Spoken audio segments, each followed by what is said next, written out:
Everyone, thanks for listening to the Western Hunting Hub podcast. Today I got a different episode for you.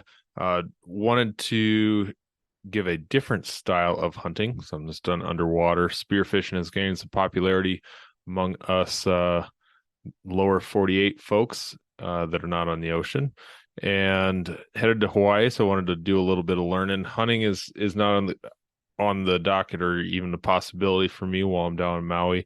So I wanted to do something to share a new skill, new kind of deal. So headed there end of February.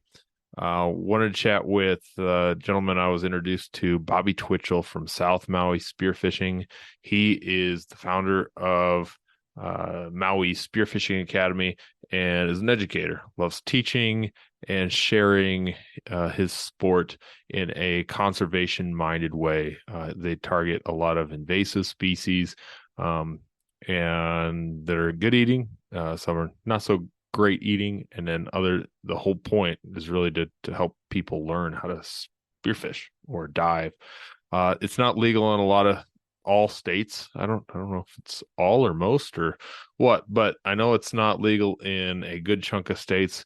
But that doesn't mean it's not something you can't do in the future. Approaching your board, your not board, your not school board at all. See, school board version of the game commission. There it is.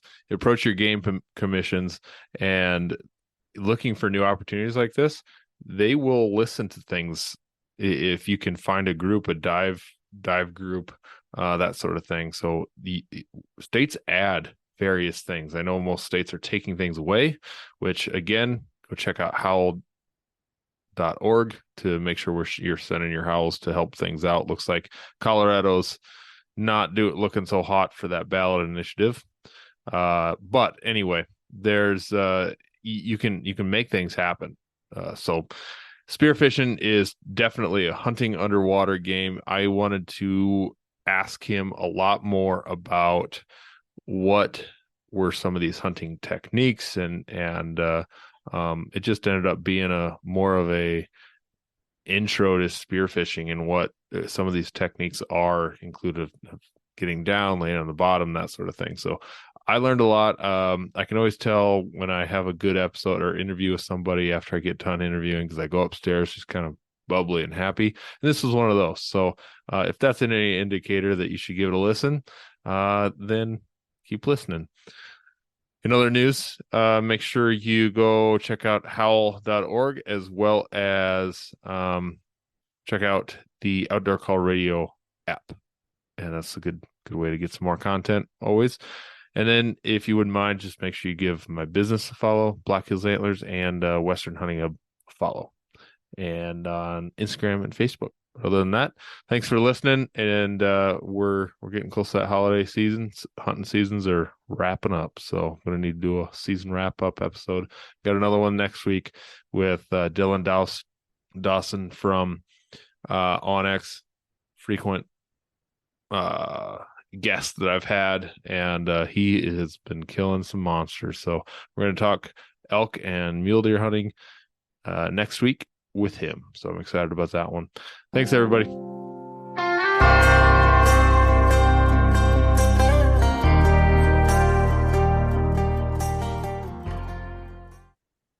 right, Bobby, thanks for joining the Western Hunting Hub podcast.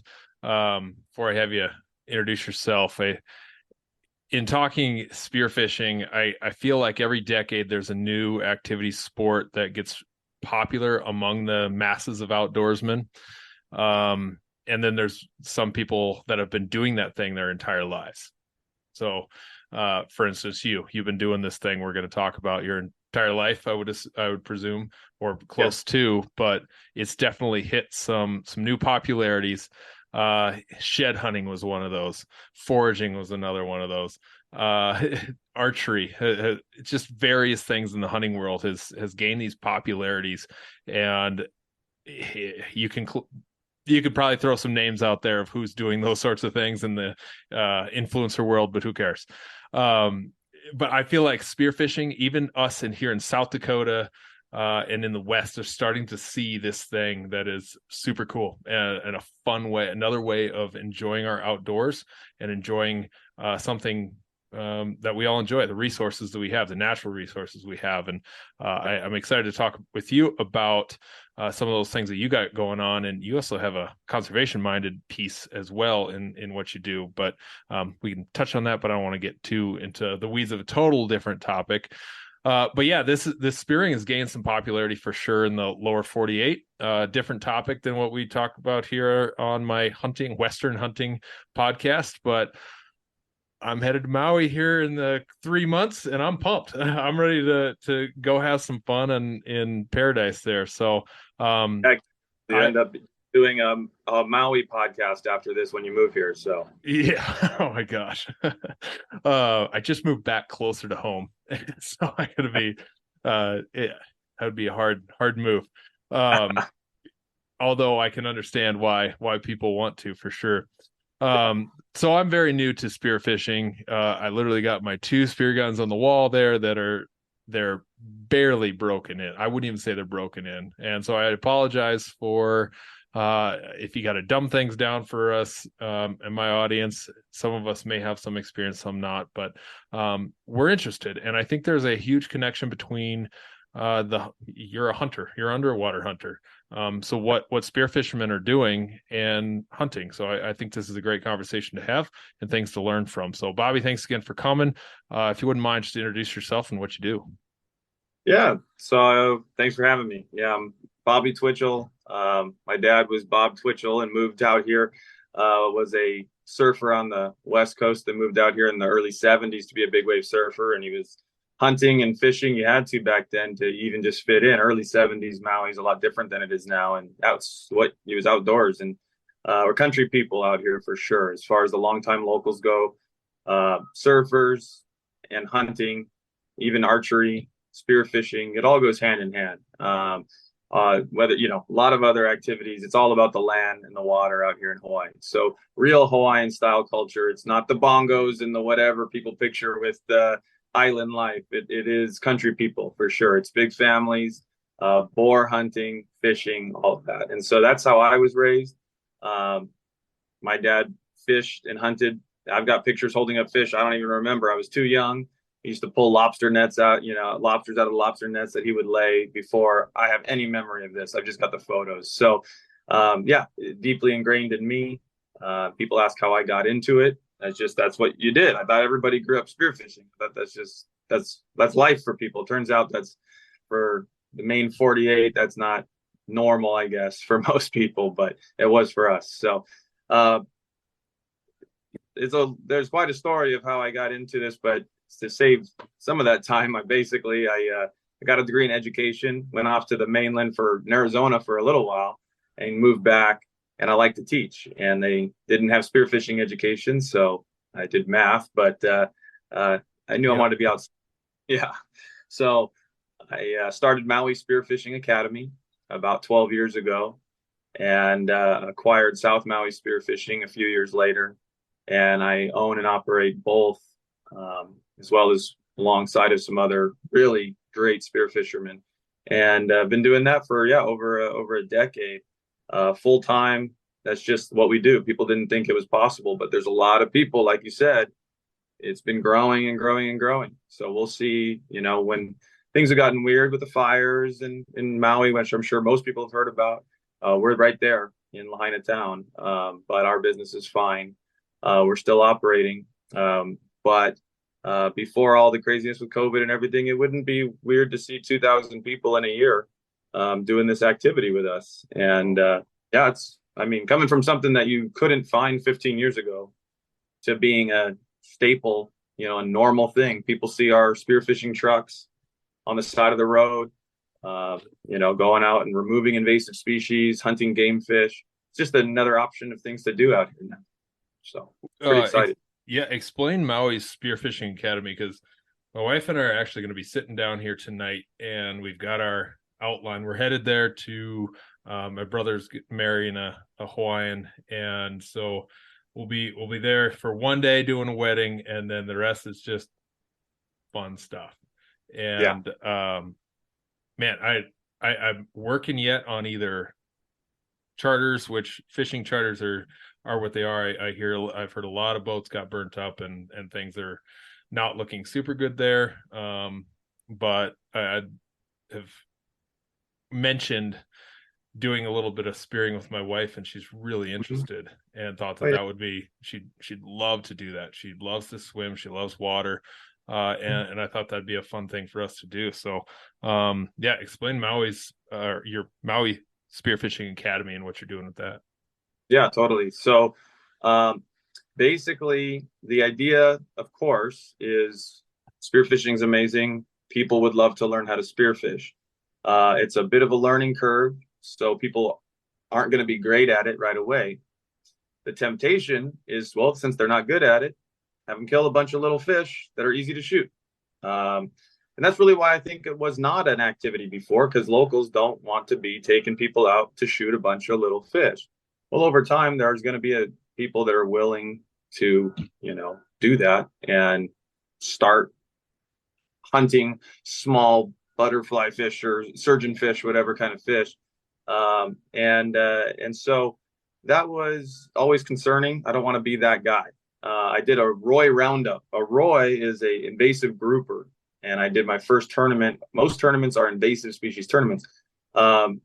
Whether they're actually invasive or not is actually besides the point. It's more about sustainable fishing. So these fish can be argued if they're actually invasive. They're definitely introduced, and there's no getting rid of them.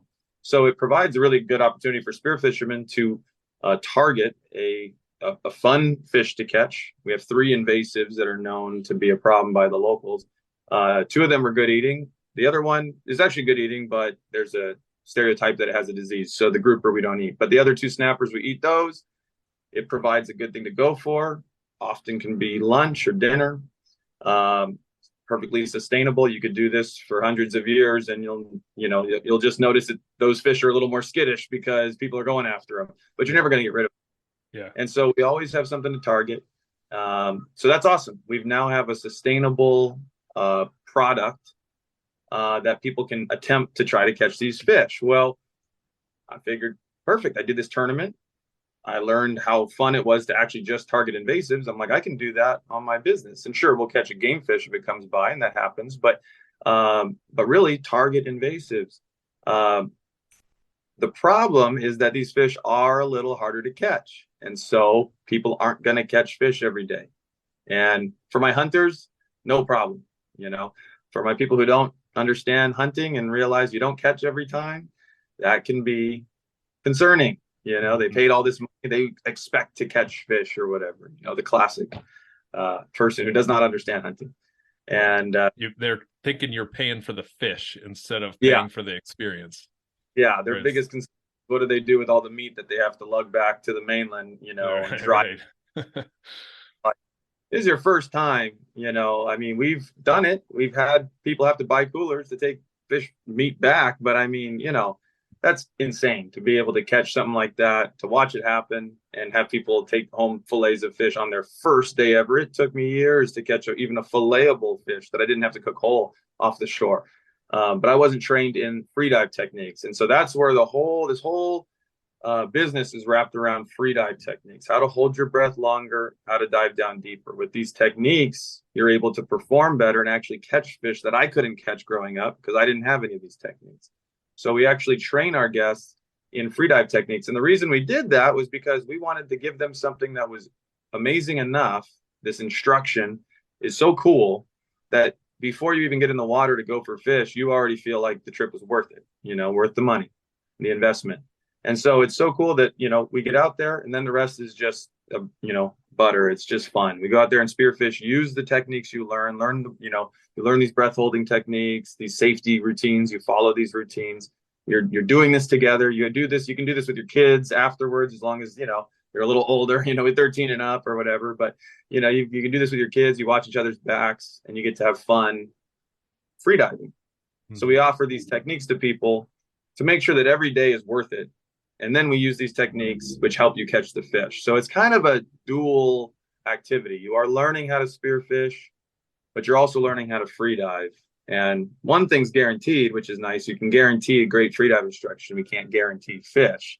So we can have a guarantee at least one thing you're going to really, it's going to make it worth it for your day. So that's kind of the idea behind Maui Spearfishing Academy and South Maui Spearfishing, is that we will, that you're going to get your money's worth in quality spearfishing, freediving instruction, and then hopefully score some fish on top of that. And people take a lot of shots. I mean, we do get action, so it's fun. Yeah. One thing that's always got me perplexed is, as I kind of dabble in this, is seeing the depths. Like the depths that you're hitting are, I'm not even thinking about that.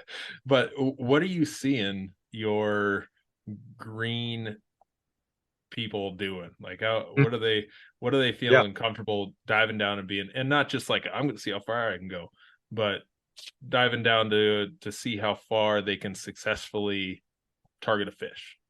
Yeah. A good rule of thumb is you can touch twice the depth that you can hunt at. That's a general rule of thumb. It's pretty accurate across the board. Most locals are, can hunt 30 to 60 feet for those who are into it. They don't even realize they can touch twice that because they never tried that sort of thing. For total beginners, there's I call them walls. There's 3 big walls to the sport, and if one of those walls is stopping you at some point, that could be 2 feet underwater. It could be 30 feet or 60 feet. For a beginner, the first wall that I would probably want to mention is equalizing. You pinch your nose and blow. Some people can do it hands-free. You got to equalize the pressure. The water pressure pushes on the ears. The air pressure inside of your head pushes against those ears. It equalizes the pressure so your ears stay happy. You should not have any pain. And you're diving down. You're going to consistently do that as you go down, over and over and over. Every meter on the way down, every 3 feet on the way down is how often, at least, you should be blowing, holding your nose and blowing to equalize the pressure before you feel pain, not after. And if you can't figure that out, then you're going to be stuck around 6 feet or so, 2 meters, 6 feet. That would be typically where my non-equalizers are going to stop. And I would say for a total beginner, about a third of my guests who are not used to equalizing run into equalizing issues. And it's not because they can't, they just don't know how. And they're just not doing it right. So we can help with that a little bit, but we can give advice. But ultimately, you're the one that's got to hold the nose, blow into the nasal cavity, not into the mouth, stay calm, realize that you are equalizing, these types of things. So that wall stops a lot of people right there at 6 feet. And we try to make sure it's a great day, even for my, 5-6 foot depth customers. But the other 2 walls are water comfort and breath hold. The water comfort, we have nothing to do with. You come out here and you panic the moment you get in the water, and you go in the fetal position and you hold on to my float and you just lay there rocking. I mean, I'm going to drag you to shore. I don't get too much of that, but I get that, and tell people ahead of time, if that might be you, book a private, because we don't need other customers seeing this. We'll take you out there. We'll be a snorkel guide. We'll teach you, it's nice to be able to snorkel first before you try to spearfish. Highly advise snorkeling at least once before trying to put a spear gun in your hand. So most of my guests are comfortable enough to do well more than they've ever done. And so that ends up not being too much of a factor for most guests. And then the last one is breath hold. And that's the one everybody thinks about. And that's what's cool, is that we actually can teach that very well. And we will have customers, green, never done it before, Montana, snorkeled, every 5 years with the family sort of thing.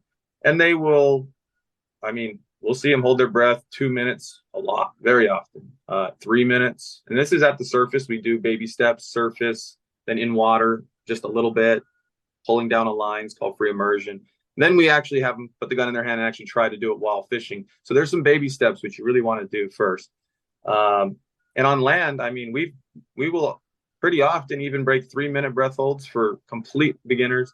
I've seen 4. I don't know. We get 4 once in a while, and I have seen 5-minute breath holds. And people are, they just didn't know it was possible that they didn't even know anyone did 5-minute breath holds, and here they are doing. So when you're holding your breath a minute and a half or 2 minutes, like my typical customers are on land, then you do half of that in the water, you're already ready to dive 30, 40 feet at that point. So if you're not being stopped with equalizing, that's a very long answer to a simple, question. But for a complete green person, 20, 30, 40 ends up feeling way less intense than it did the day before our trip.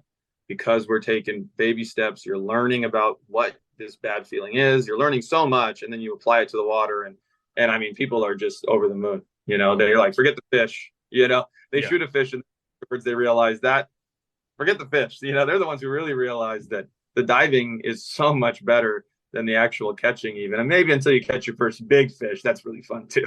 Sure, sure. And one quick last question, then I want to get into the technical stuff too. It's technical for me. The length of the program for someone to show up and want to do some learning, is that a multi-day, one day? What do you do? I mean, we've done everything. We definitely have to make this trip be something that they can fit into their Maui vacation. And so, you know, your example is perfect. You know, you come out here for a wedding, you got a bunch of stuff going on, you got family, you need a 1 day trip. So it's a 5 hour trip, ends up being shorter often, just depends on the dive site and everything, but ends up being a 5 hour trip, let's say 7 to noon. And dive, gun safety, fish ID, free dive skills and safety, get in the water, baby steps, hunt for 2.5 hours, done. Go get lunch. And, that's a way that we can quickly get lots of people trained well and have a great time. We do 5 day camps, four out of 5 days sort of thing. We've done it with schools. We've done it with individual customers, families. Yeah, if you want to get good at spearfishing, do a day course, and it's got to be private because it has to be based off of what you want, where you're at. You invest, and you'll see results. Make sure you can equalize, because that's 5 days of you going 5 feet deep. If you can't equalize, that's the only thing I say. As long as you can equalize and you want to learn how to spearfish, come do a multi. Absolutely. Yeah. So. Well, I'm gonna look into this. You got room for end of February, beginning of March? That's a good time.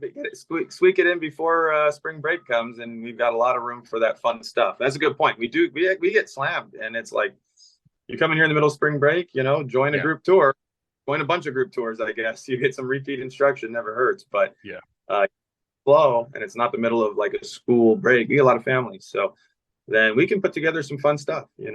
Sweet. Yeah. I'm going to talk to her about it and see what she's thinking. But I love the idea of on vacation, I'm not all about just going and doing a fun thing.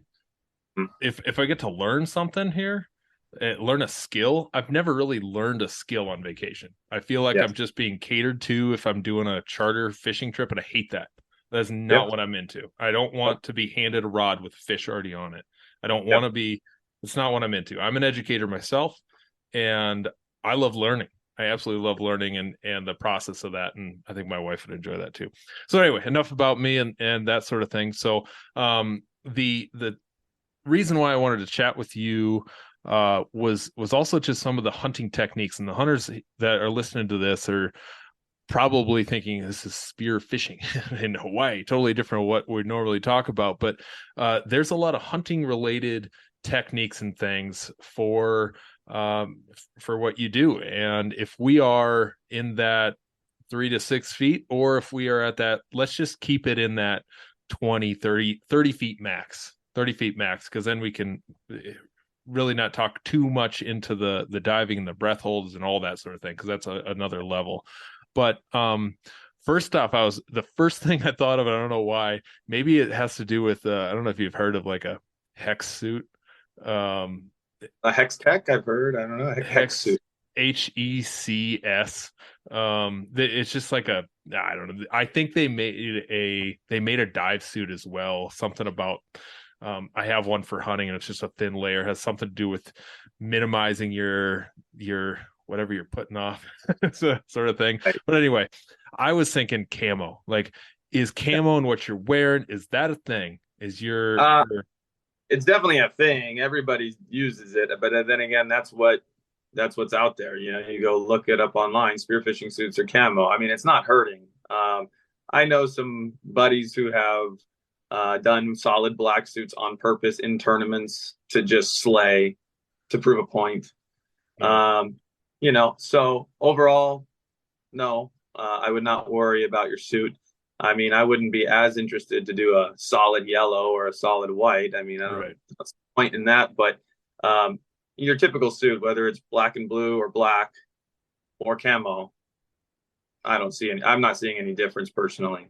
So, Got it. Okay. quick answer. Yeah, no, that's perfect. I want to talk then next about just movement.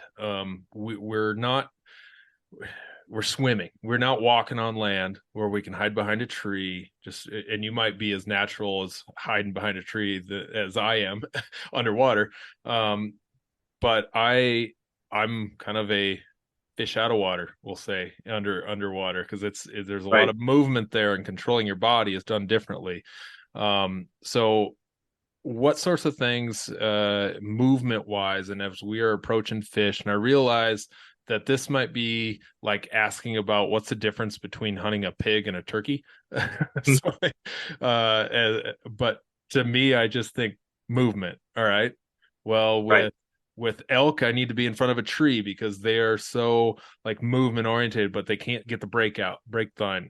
A whitetail is going to nail me anytime I budge, move, do anything. And so other species you can get away with some stuff. So what are you thinking about as you're kind of swimming movement wise, arm location? I feel like if I'm needing to move, and like that's bad movement, moving my arms to the side and trying to adjust. So let's talk about that a little bit. I mean, yeah, all that holds true. We are hunting. We're not. I mean, for all intents and purposes, we're not even fishing. I mean, we're hunting. Um, we're just hunting fish. But Mhm. um, the movement, yeah, as you hunt shallower waters, it's actually harder. Deeper hunting is easier. Shallower hunting's harder.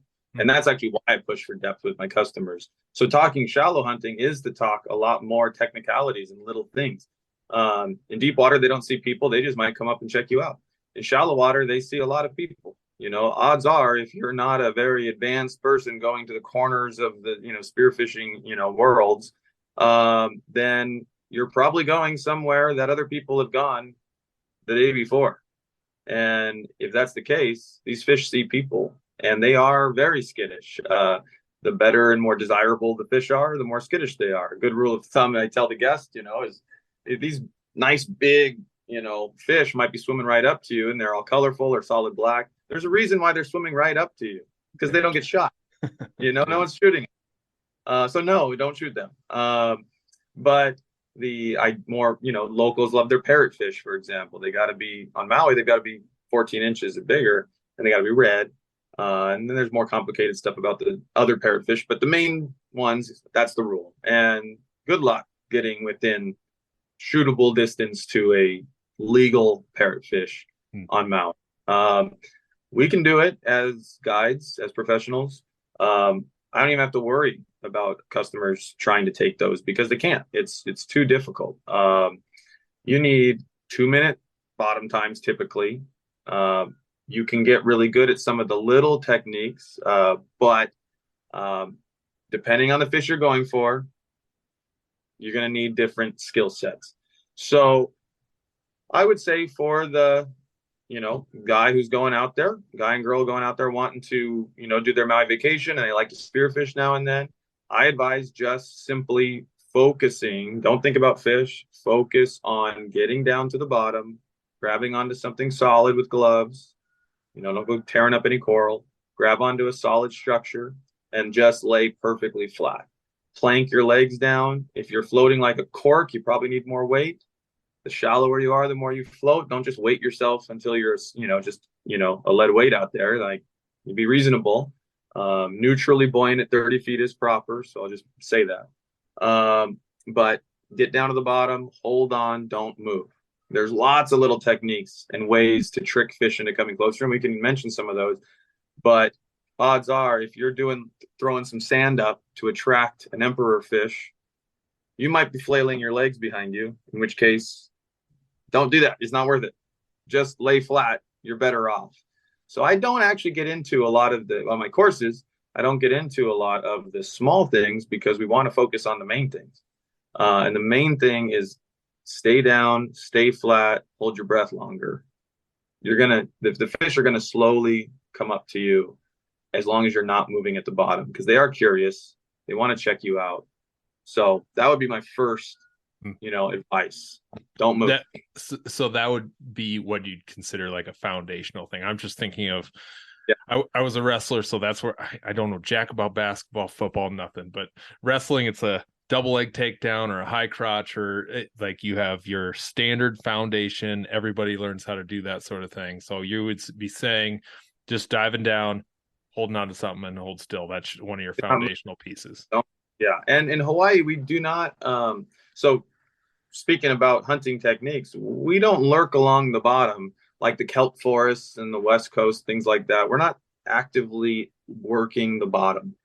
There's two techniques in Hawaii. So I'm getting into my course material, so Sure. I'm not going to give it away, but there's two main techniques in Hawaii, and that is the dive bomb and the ambush. The dive bomb, you swim down and shoot. So you swim straight at the fish and you shoot. That works against some fish. And the ambush, you lay down and you be perfectly still. Don't lurk the bottom. That scares fish. And so basically I'm speaking in, the first one, yeah, go slow, aim at the fish, take the shot. There's not a whole lot to talk about there. We could get into maybe some stuff, but yeah, don't flail, take the shot. For the ambush, yeah, I mean, that's how we catch fish. It's not only foundational, but it's also the main technique. It's called the ambush. You lay down, you stay still, you let the fish come to you.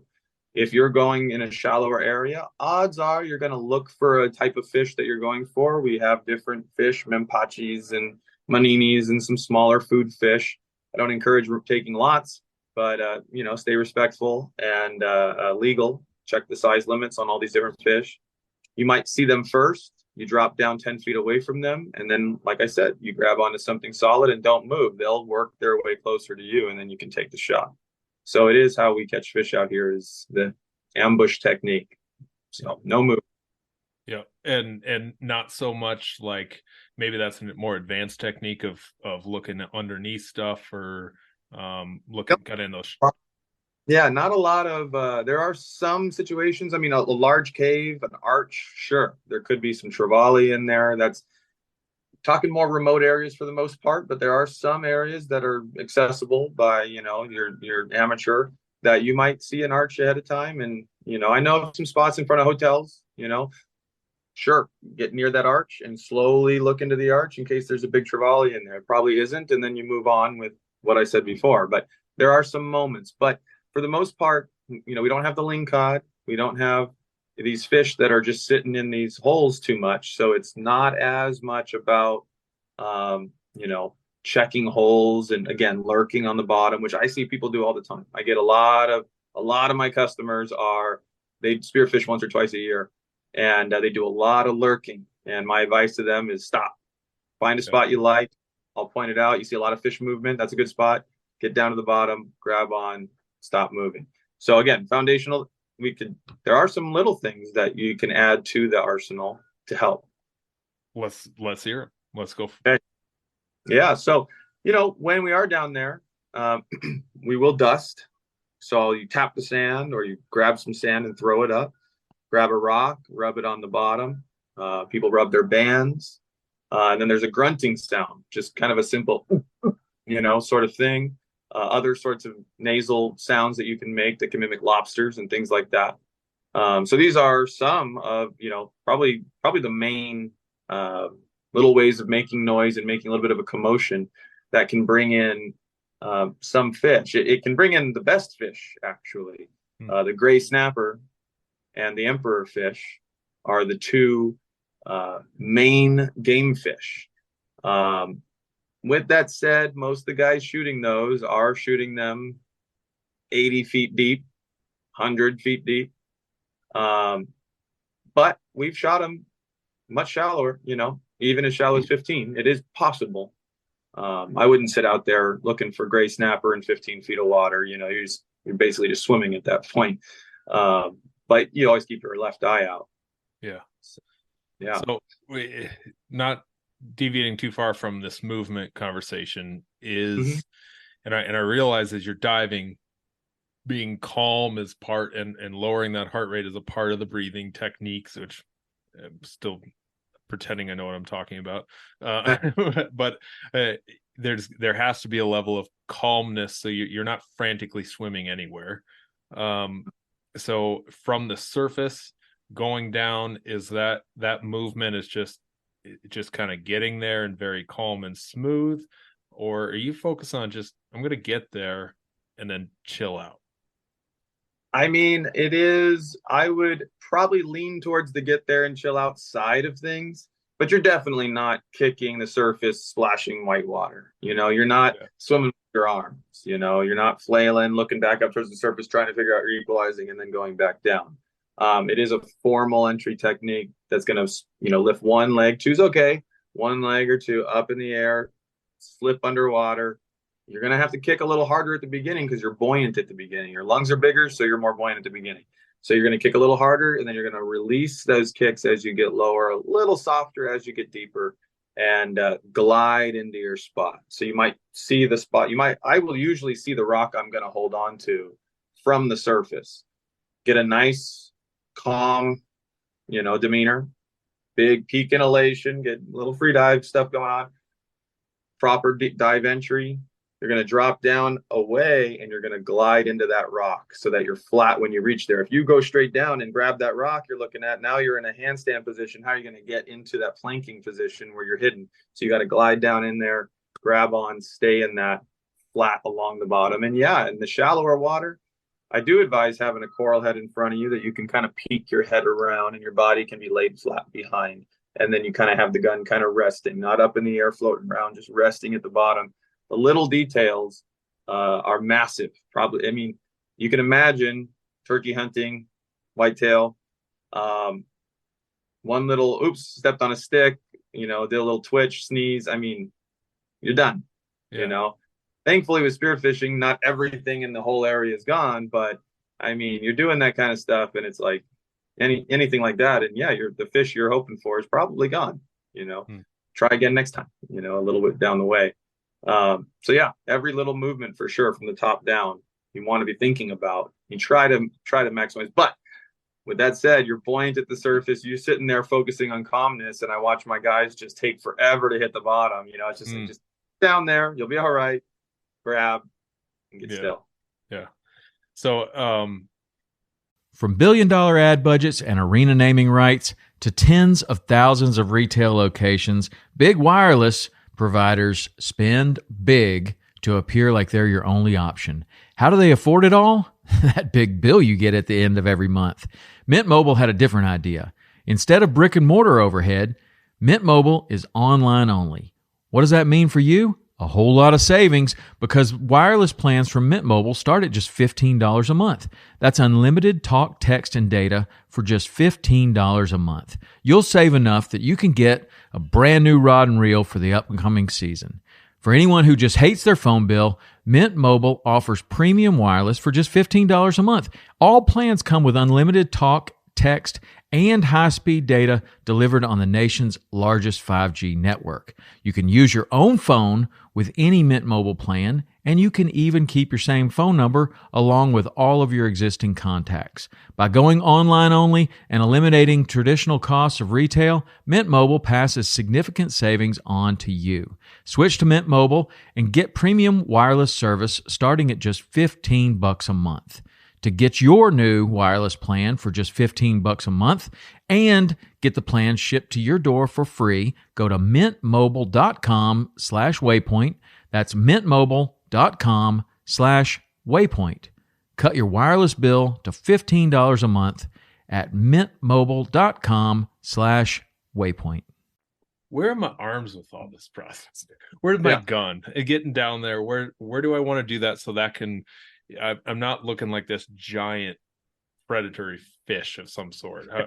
One hand's on your gun, one hand's on your nose. So your hands are pretty well taken up. You're going to be doing your entry technique. You can have the gun simply right up against you like this.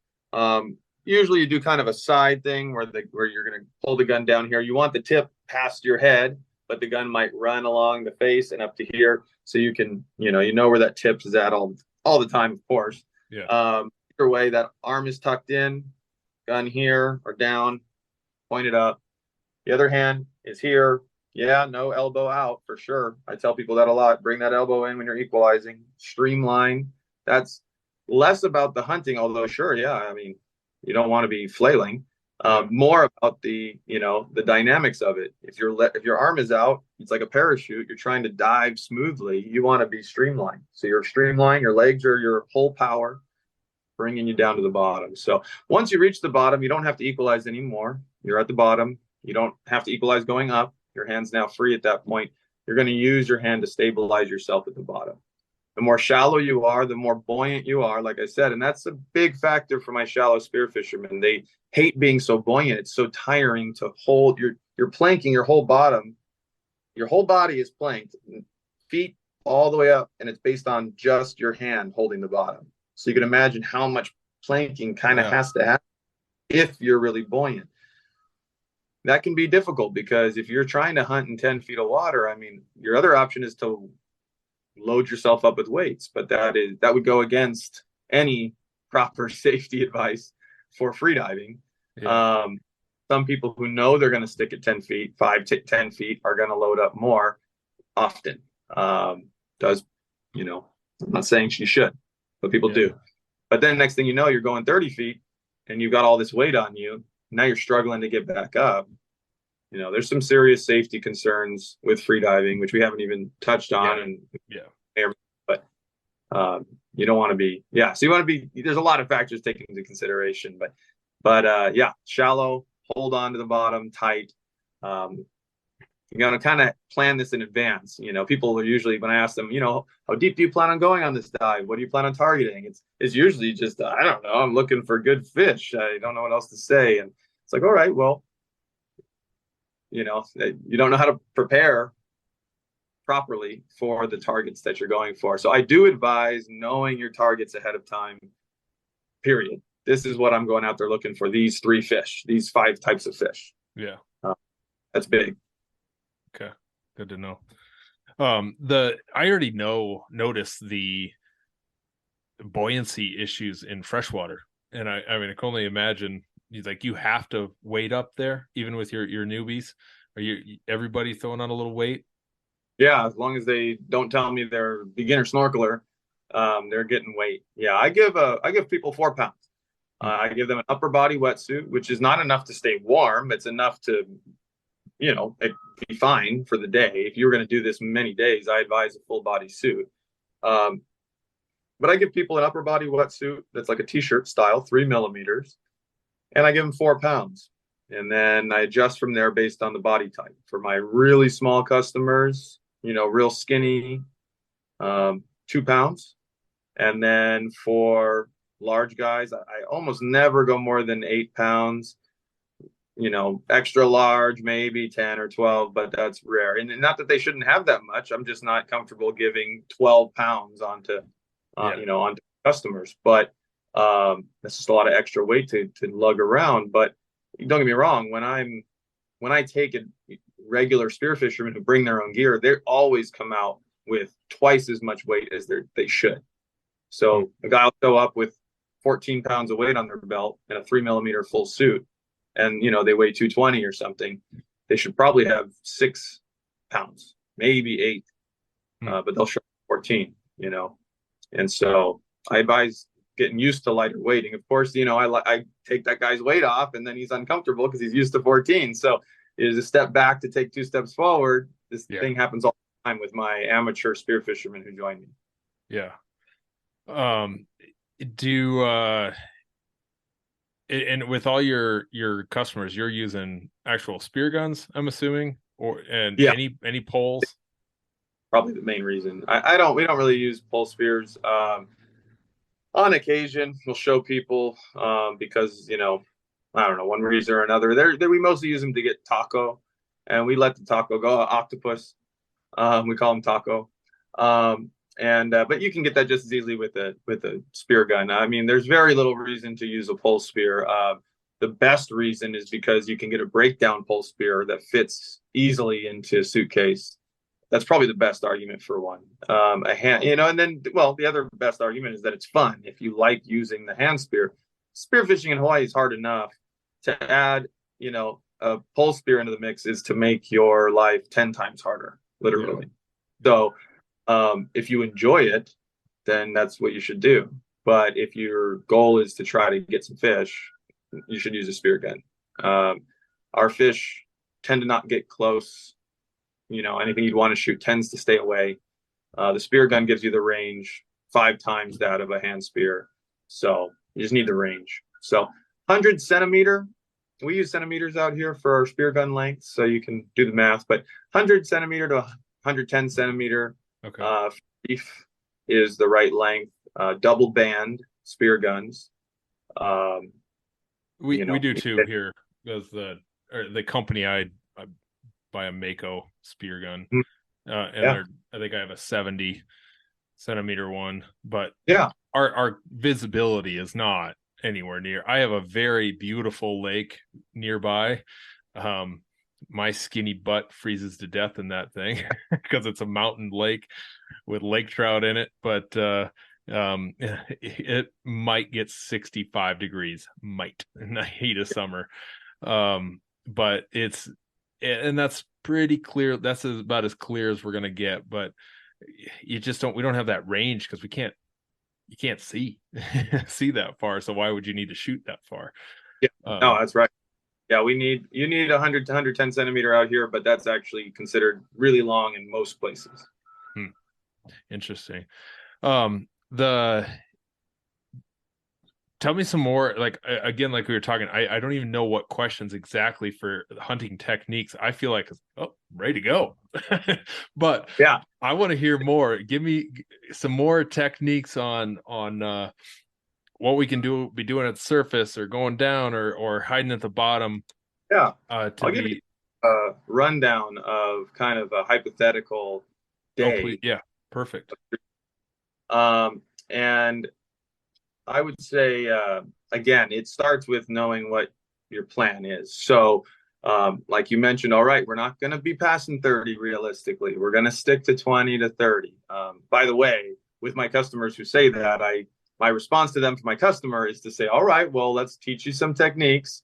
Let's see what you can do out there and see if all of a sudden 40 starts to feel like 20 to you. If that's the case, then why not go 40? The fish are bigger and dumber, deeper. So let's just go in a little more. So on a side note, but if you know in advance, you're sticking to, whatever, 30 and below, you're going to want to likely have your main, you want food. You want to get something to take back. Everybody wants a big game fish. Everybody wants a fish they need to fillet. Your hope, if you're going to be sticking to 30 or less, is a giant trevally. That's not going to be likely. These are, everybody wants to get one, and it is possible to get a huge one. They get up to 200 pounds. The state record for spearfishing is 164. Our class record in a beginner course is 51. So huge, 10 feet of water. So it is possible. That's 12 years full-time, multiple guys. That's the biggest. But so I would not advise that being your main target, but keep your left eye out for it and be prepared. You may want to reel on your spear gun if you're thinking you would take a shot at something like that. But anything under 20 pounds for a giant trevally or another type of jackfish, like a blue, one of the blue fin we call them omilus, the bluefin trevally. There's a million names for them. I don't know, and I want to go Hawaiian on it. But for our bluefins, not tuna, they are up to 20 pounds. Yeah, if you plug a 10-pound plus, you're going to be holding onto that sucker tight. And I know this is the kind of stuff people want to be talking about. This is the kind of stuff people want to be thinking about. But unless you're ready to push your freediving skills and focus on depth and time, I just simply would say, sure, learn about it. It's probably never going to happen in 10 feet of water going 5 times a year or less. So the fish you're going to realistically be targeting are going to be, for example, goat fish. We don't do those on our tours. Most of these fish I would mention we don't go for on our tours, just invasives and game fish like trevallies. But you might catch a goat fish for dinner. Check on their limits. Different goat fish have different size limits. Squirrel fish, soldier fish, These types of fish, you can find them on the DLNR website, DLNR, Department of Land and Natural Resources. They have their fishing regulations online. You got to look this stuff up first. If you just go out there and have at it, I can only assume what people are thinking. Probably what I was thinking at 5 and 6 years old, when I was just like, let's just see what happens. I shoot fish I shouldn't have shot, and I'm not shooting good fish, because I'm not ready to know what I'm looking for. So that's where it starts. So assuming you're going to get some soldier fish, minpachi, or goat fish, you're going to get your 70 centimeters. All right, you can use that. But you want, if you're going to use a ideal gun, you're going to use 100 centimeter. You can't rent it out here. You'd have to buy one, gift it to somebody, or just get used to shipping it or sending it back in a sports tube or something. We could talk gear at some point, but you get the right gear in order for that as well. You're going to find a spot. The minpachis live in cracks and near holes and things like that. So in the wintertime, you're going to go south because there's north swells. In the summertime, you're going to go north because there's south swells. So you got to pay attention to the weather, pick a spot based on the weather, wind, waves, and rain. Those are the 3 big weather factors that you're going to be able to know ahead of time. Take that into account. Find a good weather spot. Maui you can spearfish anywhere that's almost everywhere is legal, and anywhere that's legal is possible to get food. So you don't have to know exactly where to go. Of course, there are spots better than others, but you're fine anywhere as long as it's safe with the weather. You got to know your ability with currents and things like that as well. So yeah, you go out there. You're going to you should be able to spend a solid 2 hours in the water. I mean, I'd say that's a standard session, some like an hour or something. That's short. Once you get over 3 hours, that gets real long. And yeah, you're going to get out to, if some spots are long, flat with flat coral beds on the bottom. Other spots are lots of structure, cliffs. So you get out on the flats, you're going to have to swim out 100 yards or more to get to where there's more coral structure that has little cracks, and the reds, minpachis are red, legal at I think 5 inches. I'm usually getting big ones once in a while, but when I see them, because we're going for game fish deeper when I go for fun and stuff like that. And so you're gonna check out your holes. When you see a hole that has they have schools, a bunch of them in there, make sure there's a good size one, and you want to take a couple of those. You're going to swim down next to that hole, slowly approach it, pretty much just mostly staying still and letting them come out, but you may peek into that crack or whatever and wait. That fundamental of laying there is everything still, and you sit there and wait. Once they come out and get a good broadside, you take a shot. Be mindful of what's behind it. Try to shoot into brown algae covered dead structure. Sand's best, just not into the pretty live coral. So if you see colors, sure, figure it out. Most of the fish are going to line up in a way that you can actually hit them without hitting any live coral. So that's what you're aiming for. And yeah, you plug 2 of those, 3 of those, and then you might go swim around, look for octopus, or maybe get lucky with a game fish, and just plug enough for dinner that night, and then go back and fry those up. So that would be kind of the attitude that you'd want to have going into it. So I said the flat, you're gonna have to swim out farther. The cliff areas, they're very obvious, long rocky points. You jump off the point on the tip of the point is usually what I like to do. I mean, gets you right in the middle of the spot, as opposed to swimming from inside the bay. You got to swim hundreds of yards to get to the point where the more fun fishing is anyway. It could be 30 feet wall straight down, in which case you might hug the wall itself. You're literally fishing 5 feet off the shore, and that's all right. You can find some of those edible fish along the wall. Maybe go to the bottom and lay there as well. Same thing. So just a different, one's right next to the shore, which is cool. I kind of like that with my tours. One, you got to swim a few hundred yards out to get to any real fishing. So yeah, that could be one way to kind of look at the process. So if anything stood out in there, makes you think of anything, feel free. Honestly, what sticks out in there is the current and safety aspect of that. Like, I know something I didn't expect, even just cruising around in a lake here, is my level of anxiety of just, I need to look up and see what's going on. Like I was in a couple back bays every time I went out, and still concerned about boats, concerned about and so here we have to have a 15-inch cross flag on a float that we're cruising around with, and it's just that level of, I can see this world down here, can't see what's going on above me. So that freaked me out. And then I'm not comfortable in the ocean. No, or as in I don't know it. As far as currents, I don't have a clue. Swimming out 100 yards, 200 yards, I don't know what's stupid, and I don't know what's not what's normal. So is that stuff you cover in your class at all? I mean, it definitely depends on the customer. We get a good feel. It's a small group environment. We get a feel if these, our customers are going to actually go out there and do it again, or if this is just parasailing, to them. It's just what we do.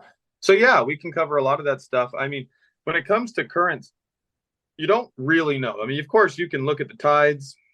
You can look at how the water folds over itself, and you can see, a point, as I mentioned, is going to have what we call it the current will supercharge around the point, because all that water in the bay is going to want to move its way around to the next bay, so it funnels in. And so that point may be just screaming current. Well, in that case, you would go out on the up current side, you'd drift that point, and you'd come in on the down current side. It's not just going to take you out in the middle of the ocean. It's going to be along the shore. If it's sucking you out, that's because the land is going out in the, it's a point, and so the current is coming out towards the open ocean. In that case, you have to swim out of that rip current and around. Now, this doesn't suffice as a full safety course right here. But the point is, there is always a way back to shore.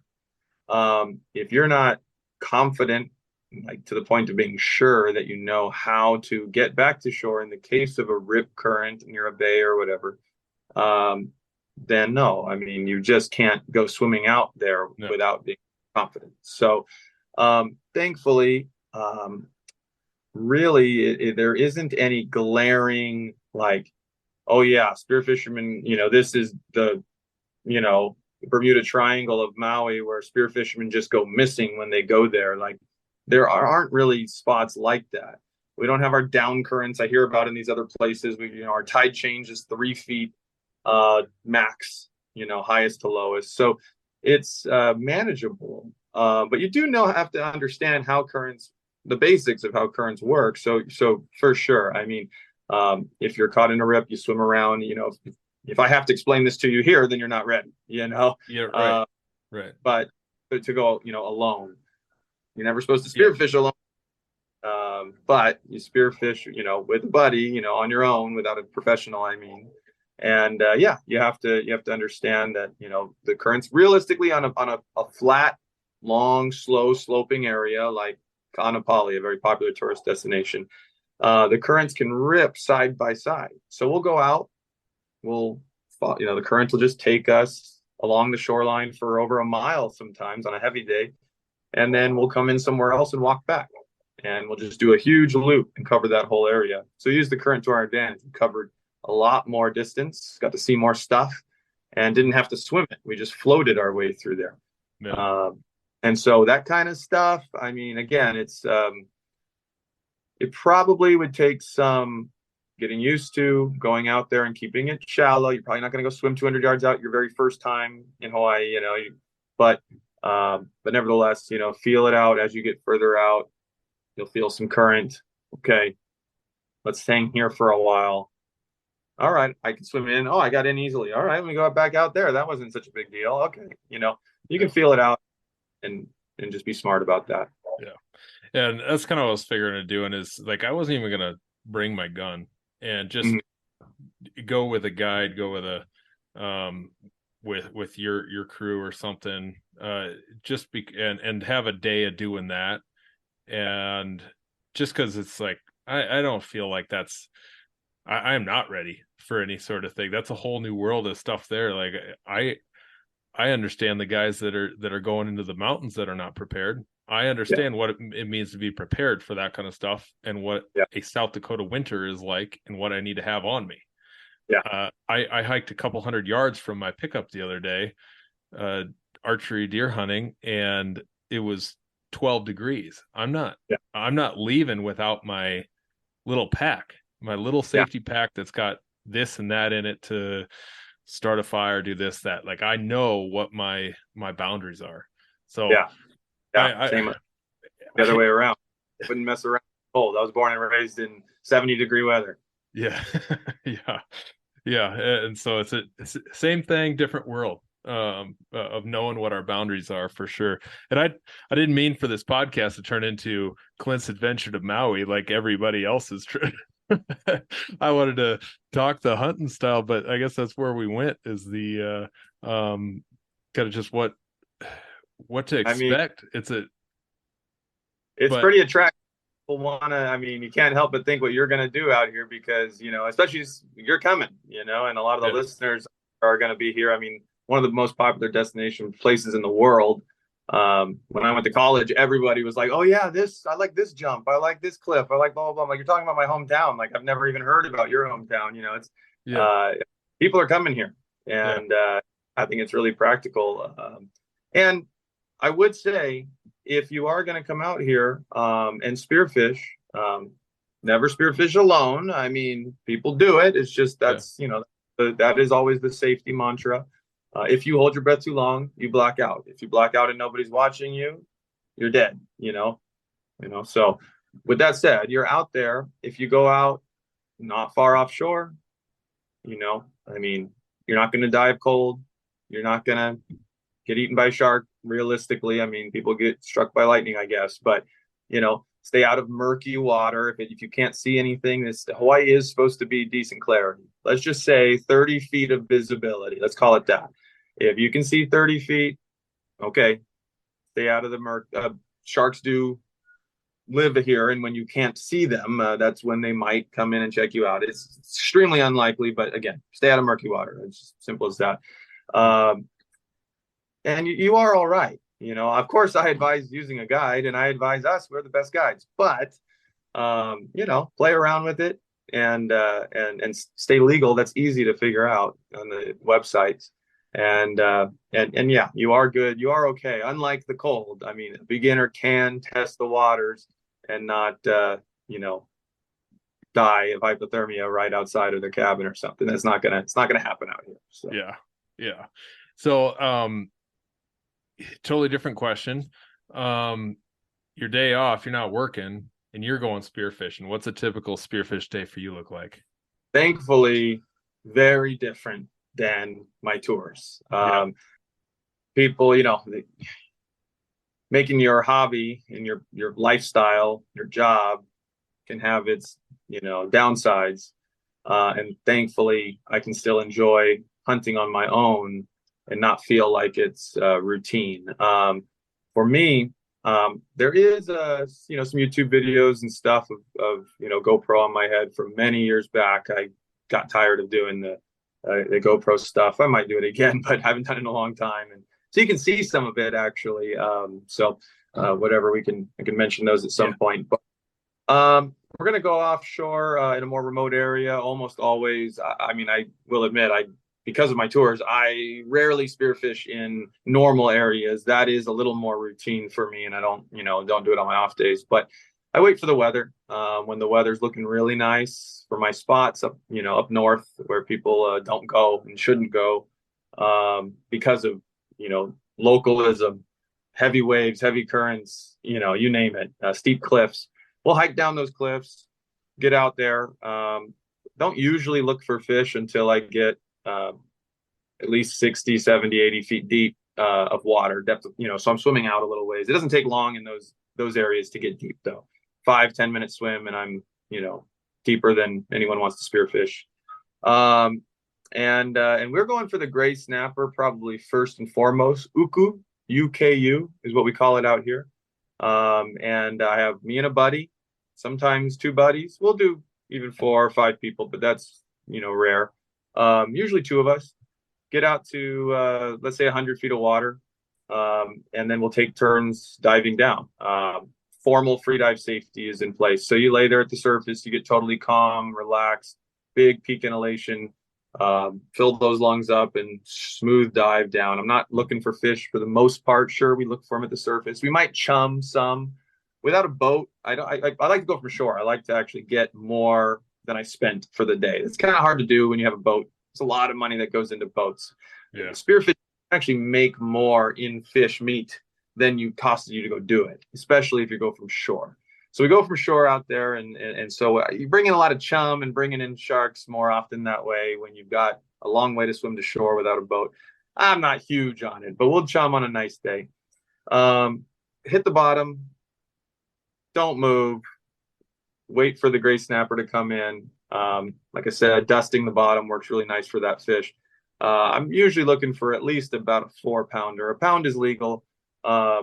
Most guys will get a 2 or 3 pounder, especially when they haven't shot a lot yet. But I want at least a 4-pound gray snapper, and a 10-pound is like a trophy.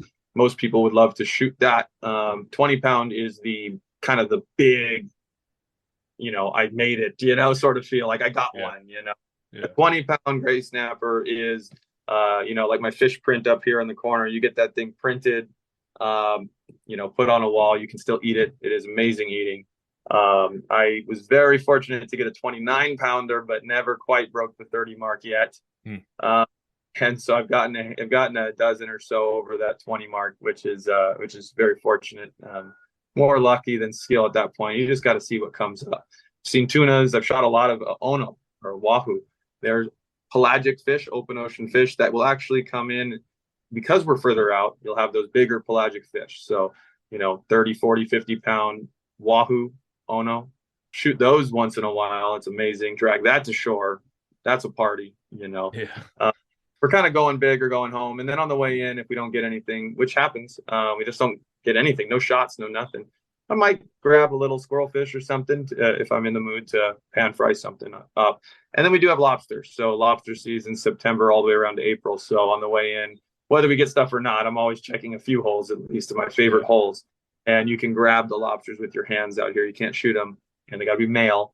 And then I'll bring those to shore and fish and lobster, barbecue them up, So kind of the dream for sure. And that's all 15 minutes from my house. So that's awesome.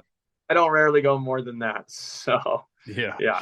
No, that's kind of. I just wanted to hear what the what yours is, because I do the same. My profession, my passion is also my work and my 40-hour a week job. So I feel that where I was hunting for work for 4 days, and now it's like I get a day to go do that myself. And how's that look different? So very, very cool.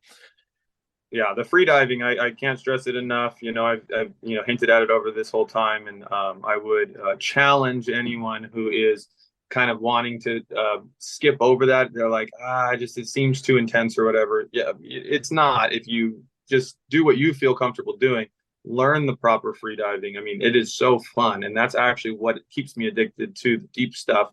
Is I'm getting to do an extreme sport, free diving.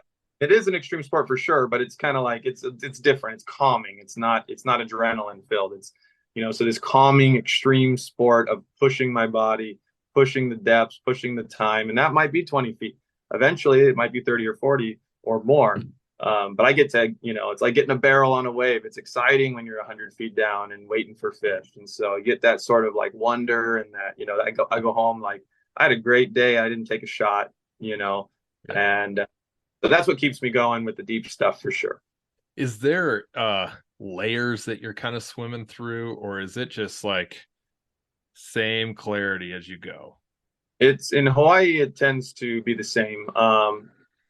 In the spots I go, it tends to be a little hazier at the surface, and about 15 feet down, it clears up more. There's rivers, river mouths all throughout Hawaii, and they'll have some sort of silty stuff at the surface sometimes. So it's very normal if I go down and after about 15 to 30 feet, it turns into some sort of aquarium postcard sort of scene.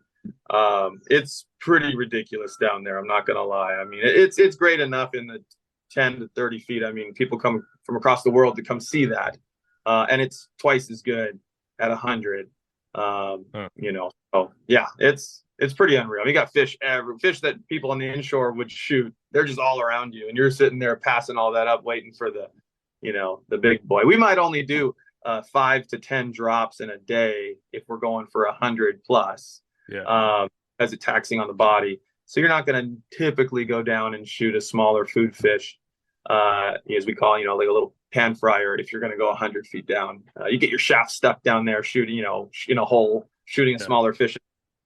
You're a lot of regret there. So I know it well. So we typically reserve our shots for the big fish and just enjoy the scenery. Yeah. Well, I want to wrap it up, and if you wouldn't mind, plug where we can see those videos, and then also Maui Spearfishing Academy. Just where can people check things out? Yeah, appreciate that. Maui Spearfishing Academy or MauiSpearfishing.com. I mean, you just look for the academy. It's really easy to find us. South Maui Spearfishing. We're the main, you know, groups. You know, we're the ones who, you know, kind of pop up first. You know, you'll see us right away when you look us up. So that's really simple. I mean, there's some fun videos. You know, Uku, UKU, Deep Reef, Maui. Got a GoPro footage. My buddy Kyle Hunt, he's a great videographer, edited it and put a GoPro on my head. You get the full experience. I advise checking that YouTube video out if you want to see what real deep spearfishing start to finish kind of looks like. So yeah, check that one out. And we didn't get into it because you told that story in another podcast, but your crazy shark story with the spear gun. Where can people hear that story? Because that's worthwhile checking out. When was the last time you told it? This Ocean Life is the group. I mean, I couldn't. It was a while ago now, so I don't know. I don't know if you saw it, you found it, so you'll have to tell them where it's now because they actually removed it from the platform last I checked. Oh yeah, pretty crazy. Where did you see that? Yeah, that Ocean Life. Yeah. And then I think I just searched, or I kept scrolling down episodes until I saw your name. And 88, and my buddy Luke Adolphson does the next one on big wave surfing. Really good as well. Yeah. Well, it was just totally out of my element of everything on that podcast, but it was interesting, and it was like, I want to hear this story and do a little research for this. Wanted to hear the story. So that's nuts. Yeah. That is change your wetsuit. It's nuts. Yeah, I mean, there are sharks out there, and I was breaking the rule of murky water. So, you know, long story short, shark in my face, and had to block it with the side of my spear gun, and mouth open in my face, looking down his throat. I broke some simple rules. Main one, just far out in very dirty water after a storm. So I was thinking of that when I said stay out of dirty water, murky water. You know, it's kind of I haven't been back to that spot, and it's been, you know, October 30th was like the, I don't know, 13th anniversary. So, wow. Yeah, I still think about that one. That's for sure. Well, Bobby, I appreciate your time. Thanks so much. Don't log off here. I want to ask you another question or two, but appreciate your time very much, and we'll get this published here pretty soon. And I'm excited to head to your state, head to your island. It'd be great meeting you in person and having some fun. That would be great. To the land, but it ain't my ground. This is God's country.